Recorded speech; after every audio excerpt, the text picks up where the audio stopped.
Okay, so let's talk about global versus local. I love this topic with multinational brands. Obviously, Parfums Christian Dior is operating at a very global scale, but beauty rituals, expectations differ a lot by region. And sitting in Australia having this interview, I'm just thinking we're often lumped in Asia Pacific, just between Asia and Australia, it's hugely different as well. So being a leader in the market, how do you balance that global brand strategy versus responding to local customers? We use a word, and I don't know if anyone else uses this, but we call it glocal.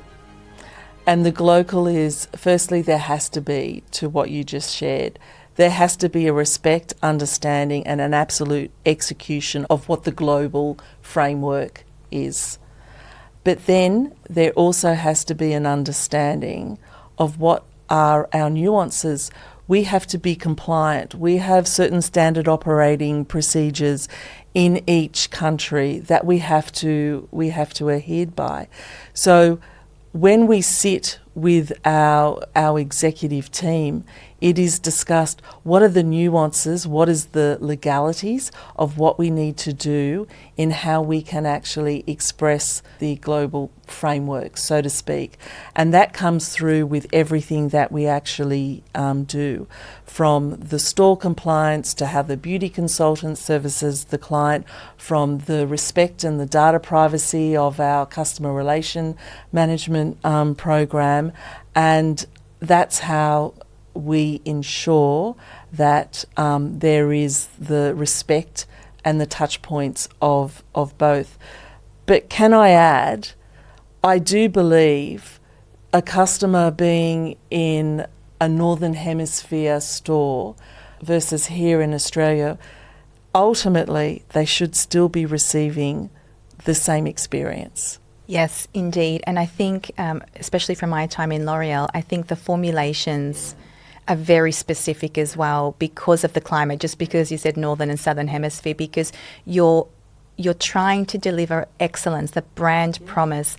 And when the climates change, some of those things have to adapt as well. Okay, so if we look ahead to the future, as somebody who's worked in this space for a long time and understands all of its revolutions, what do you believe will matter most, let's say in the next 5 years, for people working in the luxury beauty space? As AI plays even more of a incredible part in all of our lives, the customer experience is going to be of a new level. It's not only about consultation, but it's about how we bring savoir-faire to the customer and how we do that with special clienteling experiences, immersive journeys, more one-to-one personalised consultations, relationships with our beauty consultants that are of another level.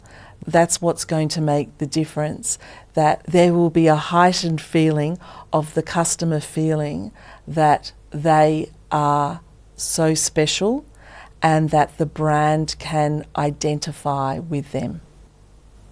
And is there anything you personally are really excited about?